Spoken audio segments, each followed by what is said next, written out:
Welcome to Inventive Minds Child, Youth, and Family Support Center. We are a not-for-profit organization working with families in their day-to-day parenting by providing workshops and seminars related to pediatric and child development. Inventive Minds provides care in the early years sectors for newborn to age 6, licensed under the Ministry of Education all across Ontario. Inventive Minds carries an elementary school open to international students from junior kindergarten to grade 3. The Inventive Minds Family Center helps families in mediation, arbitration, and parent coordination cases related to family separation and divorce. We support families during and past separation and divorce. Inventive Minds works with court orders to conduct child voice report and parenting courses related to CAS, court, and mediation purposes. To learn more about our services, reach us at inventivekids.com. My name is Rose, the founder of Inventive Minds Family Center. Well, hello everyone. It's wonderful to have you all with us today. We are extremely excited that we have our host, Lily, with us today. She is a certified pediatric sleep consultant and potty training consultant. We even use Lily in our school. Sometimes we have families and children that are being toilet trained, and we're calling up Lily. Lily, come on and help us out here. We need your expertise and to just help us with some parenting day to day, because parenting day to day not only happens in the home, it also happens in the school section. So thank you, Lily, for being with us today. Well, thank you so much for having me on. It's always a pleasure to be here and to talk to you about sleep and about potty training. I want to tell you a little bit about myself. My name is Lily Horbachuk. I am the owner and founder of Lil Baby Sleep.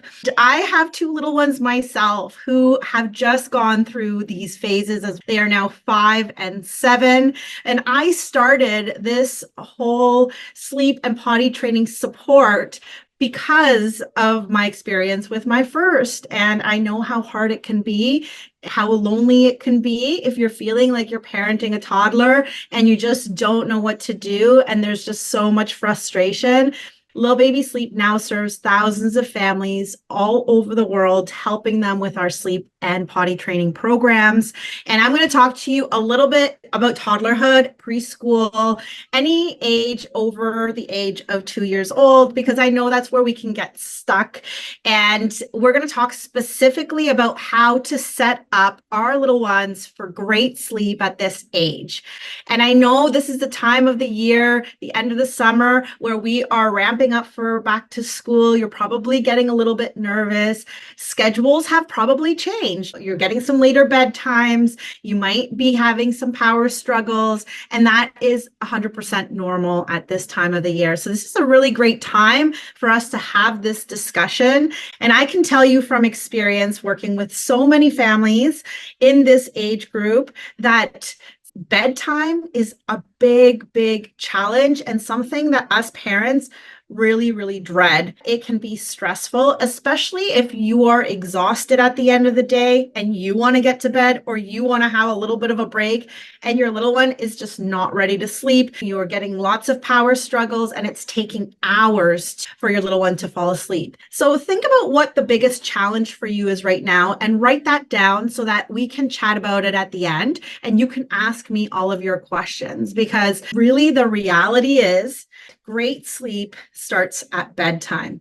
And our little ones, our toddlers, our preschoolers, they are wired for consistency and routine, just like we are as humans. We want to make sure that we are setting our little ones up for success before they go to sleep, leading them into a really consistent bedtime routine.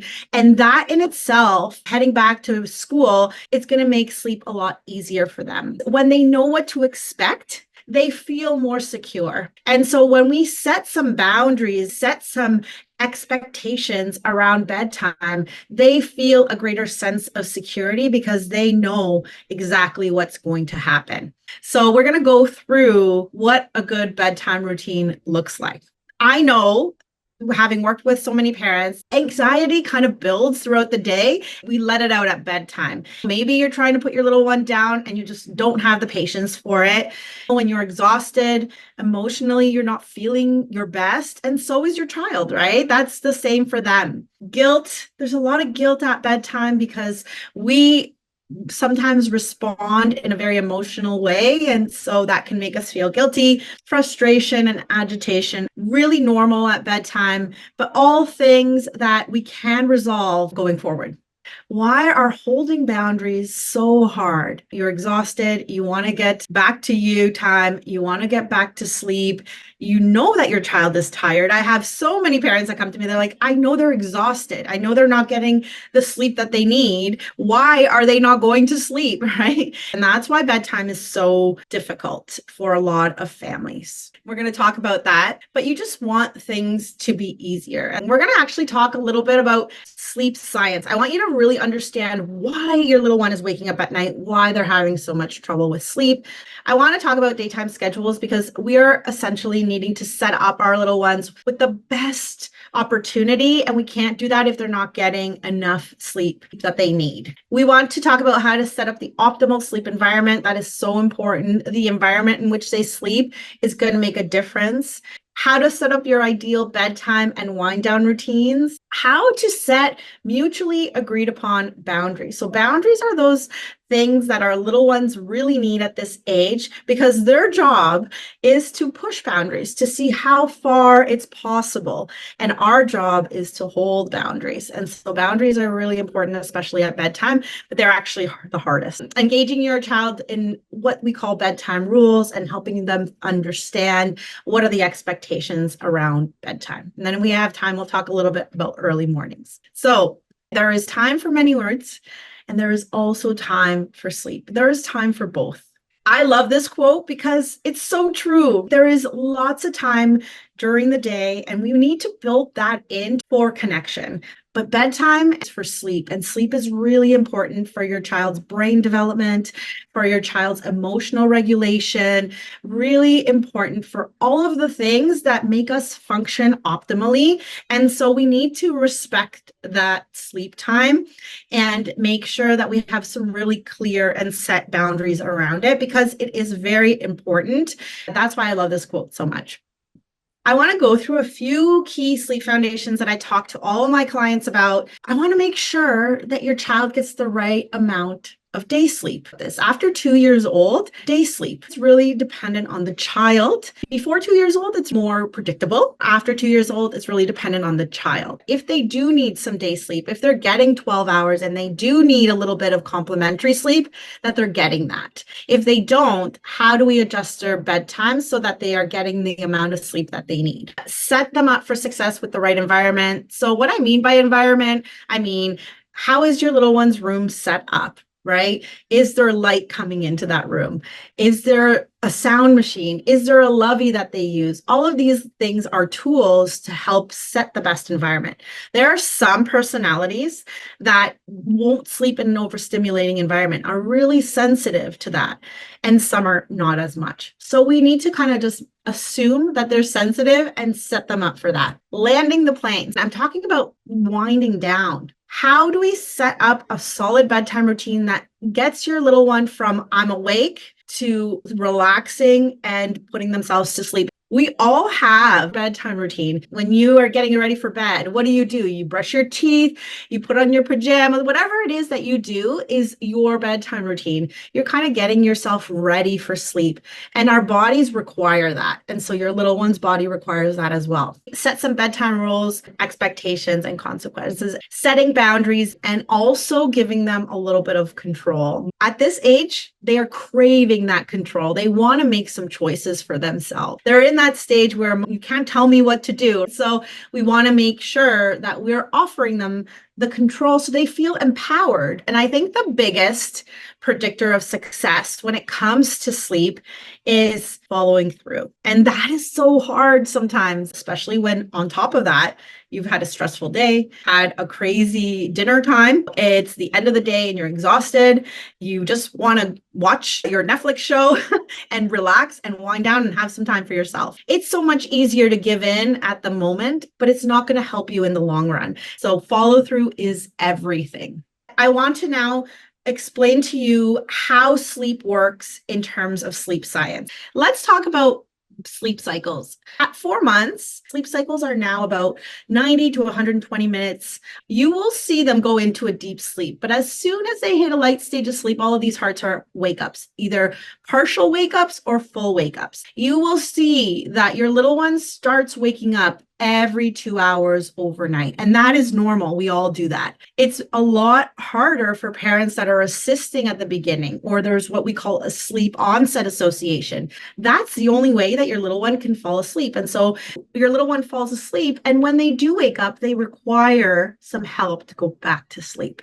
And so you end up having to do that all night long. And that's when it can be unsustainable for a lot of parents. That's where we make some changes, and you can make changes 4 or 5 months at 12 months, and you can make changes at toddlerhood. You can make changes at 2 years old, 7 years old, 8 years old, anytime you are ready. The beginning of the night is the deepest sleep. We call it non-REM sleep, which is deep sleep. The end is all light REM sleep. Your sleep cycles are mostly in the lighter stages. And that's really due to the level of melatonin in your body, cortisol, which is the stress hormone that wakes you up. And you can tell that after 12, your melatonin drops, your cortisol rises, and your body's waking up. And that's why our little ones usually have a hard time in those early mornings, because their body is already kind of waking up. So it's a lot harder if they don't know how to putting themselves to sleep. So when we see our little ones waking up at night, it could just be the end of a sleep cycle. The question we need to ask ourselves, do they require assistance to go back down to sleep? Is there something that you need to do externally to help them back to sleep? But before we change that, we need to make sure that your little one is getting the right amount of sleep. And so this is really dependent on your child after 2 years. So this really is case by case. So essentially, your little one can sleep a total amount of hours in a 24-hour period. After 2.5, many children can do 11 to 13 hours at night, or they might need a little bit more. As long as your nights are solid at least 12 hours, 11 to 13 hours, if they do take a nap and it doesn't interrupt your nights, you're okay to keep a nap. If, let's just say, you have a long nap and it's interrupting your nights, meaning you're having trouble at bedtime or you're having early wake ups and it's shortening your night, then what we need to do is shorten your nap to make your nights complete so that your nights are solid. That's where the deep sleep comes. And your naps are complementary. So a lot of little ones, if they're entering kindergarten, they're not needing a nap anymore, but what they will need is an earlier bedtime. Deep sleep happens at the beginning of the night. So the earlier the bedtime, the more opportunity we have to get them that nice, deep, restorative sleep, because anytime after 1 a.m., we're pretty much in light stages of sleep. And it's a hard transition. It is a hard transition to drop that nap, but you have to commit and do an earlier bedtime. A lot of parents that say they just can't make it till the end of the day, right? Because they're just so tired. So that's why we need to move our bedtime up. Let's talk about sleep environment. We need to make sure that your little one is in a dark space. I know that at toddlerhood, around 2 and over, around 2.5 is usually when we see it begin, is that your little one might have nightmares.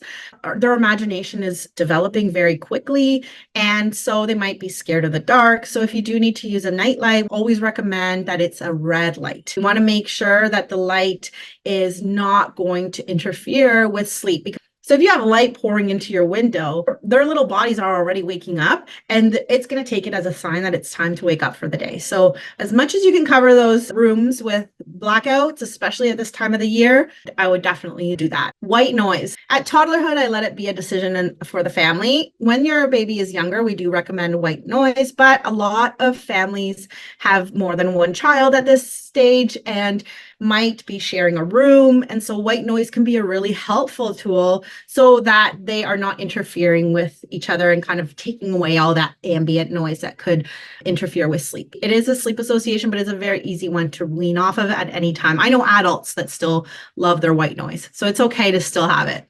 The other thing is, as long as your little one is over the age of 2, you can have like a lovey or a comfort item, and you have to make sure it's safe. There's no buttons falling off of it, no choking hazard or anything that can be harmful to your little one. And they can use that to comfort at night. And the last thing is a sleep sack. So I love sleep sacks. My kids were in sleep sacks till they were about 3. It's a great tool, not only because it keeps your child kind of stable and not able to climb over that crib, but because it keeps them warm. If you're using a blanket, not only are you going to be worried that it's going to be wrapped around them, it can be kicked off. And at this age, they just don't have the ability to realize that, get up and put their blanket back on. And so they might wake up cold at night. So a sleep sack will ensure that they're nice and toasty, not too hot. We don't want them to be too hot. It's a really good option, and they sell really much bigger sized ones that you can still use. Let's go into bedtime routine. If you have a bedtime routine, that is fantastic. It doesn't have to be exactly what I'm telling you. It can be anything that is special to you and your family, as long as it's the same thing every night in the same order. And I always say, mom, dad, grandparents can have their own bedtime routine. Your child will recognize that, but we want to make sure that it contains a couple of things. One, we want it to be a quiet activity. I know dads in particular like to do have like a dance party before bed, or like do some rough housing. It's not going to help. Quiet activity, Legos on the floor, coloring, anything that's kind of going to be winding down their body. Leave your phone downstairs and take some time, spend with your child, filling that attention need that they have. Even if it's 10 minutes, play with them, connect with them during bedtime routine. Make it visual. So in all of my courses, I give out handouts where you can actually build your own visual bedtime routine, because the little ones, they learn through visual cues. Check mark. We're taking a bath, then we put on our pajamas, right? Then we play in our room. I want your child to be given the opportunity to make these decisions. What comes first? What comes second? That's how we're going to empower them. So have them build out that bedtime routine with you. And then we can use tools like timers, bedtime charts. And in this stage, I really love role playing, putting your stuffies to bed, practicing what the expectations are before it happens. Your little ones understand at this age. Anytime over 2, you can talk to them and communicate that with them and let them know what to expect. Because if they don't know what to expect, they're obviously going to cry and be upset because they really don't understand. So repetition and communication are so important. And setting those boundaries with them, letting them know when it comes to bedtime, these are the bedtime rules, and we are not going to be moving from this. And that is really the hardest part, is keeping those boundaries, not even just setting them, it's holding them while your child has big feelings about them. It doesn't have to be long, drawn out rules. With little ones, you want to keep it simple. Stay in bed, close my eyes, and stay as quiet as a mouse. And those are the 3 bedtime rules. We want to make sure that we are setting that with our child so that they understand. Will they love it every time? Probably not. It doesn't mean that there's not going to be any pushback on them, but it does mean that we have to be loving and firm with what is acceptable. And that is always established beforehand. The other thing I want to talk about is a really good visual tool that you can use over the age of 2 years old, and that's a toddler clock or a sleep trainer clock. I like the Hatch Baby Rest because you can program it on your phone. It turns orange for bedtime, red for sleep, right? Because red is good for their brain, has slower waves, so it doesn't interfere with sleep. Blue or green for wake up time. So they have to wait until that clock turns green before they can get out of bed. So it's a visual cue for them. And it works really well, but you have to let them experience that sensation of waiting in their bed, and then the light turns green and then they can get out of bed. You need to practice that. So always, when you set this up for them, always set the clock earlier than they usually wake up. So if they wake up at 6, you want to set it at 5:30. Have them experience that, give them lots of praise, get them really excited about it. And then you can start setting it back 5 minutes later or 5 minutes later until they get used to waiting quietly in their bed, or waiting in their bed until the clock goes off and tells them that they can get up. And then I don't know how many implement quiet time, but I know that a lot of daycares and facilities have quiet time. If your little one's not napping, it doesn't mean that your little one can't play independently. I always start with a very short amount of time, using a timer, communicate expectations, and then you can make quiet time a lot more. But in their room, as long as it's safe, they should have a little bit of quiet time in the middle of the day, especially if they're home. So quiet time is a really good thing, both for parents and for little ones, where there's no screens and they can kind of just relax and have a little bit of independent playtime, and you can have a little bit of a break, which is important. Your mental health is important too. So I'm going to leave you with an activity, how to build out this bedtime routine. So think about it. What does my ideal bedtime routine look like? What choices can I provide? Sometimes it's just really about, would you like to wear these pajamas or these pajamas? One out of two, right? What book would you like to read? Let's pick out the book that you want to read. Would you like to read one book or three books? Small choices make a huge difference. What are the boundaries that you're going to set for your family? What are the consequences? Whether it's, I'm going to walk you back to bed if you get out of your room, move the door a little bit closer, we're going to put a gate. It really depends on your family, but you need to have some really immediate consequences so that they know, okay, these are the boundaries. The other thing is, I find a lot of parents, as soon as their little one gets up from bed, they'll have a real long conversation. Any wake up at night should be silent. In terms of your response should be silent. You can give them a hug, reassurance, and bring them back to bed. But I don't really want a lot of talking at that time because it's really overstimulating and it's just giving them the wrong impression. Tommy, you shouldn't get out from bed because it's not good for your sleep. You need to go to bed. I told you 3 times. That in itself is fueling them for more wake ups, and it's giving them that attention that they should be having at bedtime after bedtime. But if you plan out your response ahead of time, it's going to make it easier at 3 a.m. because you're going to know exactly what you're going to do instead of figure out, oh, should I bring this child to my bed? Should I put him back? You just already have a plan and all you have to do is follow it. So I know this is a very quick overview of how to help our kids sleep independently, and I hope that was helpful, but I do want to give some time for a Q&A because I know you have very specific questions. And so at this time, I'm going to open up the floor and let you guys unmute. So if you have anyone has any specific questions, please feel comfortable enough to ask. I think we have somebody that wrote in the chat. Yeah, what is the name of the toddler clock? So Jackie, the name is the Hatch Baby Rest. That's the one I like, but there's also the Grow Clock. You can find them on Amazon. Yes. Hello, Lily. Thanks for the presentation. It was very nice and informative. So I have my eldest, he will be turning 3 in September. And when it comes to bedtime, we have a routine. He's pretty okay with it, but it seems as if he's always very energetic and anxious the further we progress into the bedtime routine. And it's kind of like he has a fear of missing out on activities and he wants to keep the fun going. So he'll have like this rising energy level the closer we get to actually going into his bed. What could I do to help him? So that's a really great question because that typically happens. The first thing I would make sure is that there's no nap happening so that they don't get too much day sleep. The second thing I would say is use a timer. Timer is a really great way of handing over that responsibility of ending the playtime. Set the timer for 5 minutes per activity and have the timer tell you when it's over, and then that means that you're moving on to the next activity. If it's you, it can be harder, right? Try that. That might be helpful as well. Thank you. Charlene, did you have a question? Thanks for the helpful tips and advice so far. So my toddler is about to turn 3 in December. He does 2 hours of nap at daycare. Lately, he's going to wake up in the middle of the night and he's going to try to delay the bedtime routine. We've been like sleeping at 11 p.m.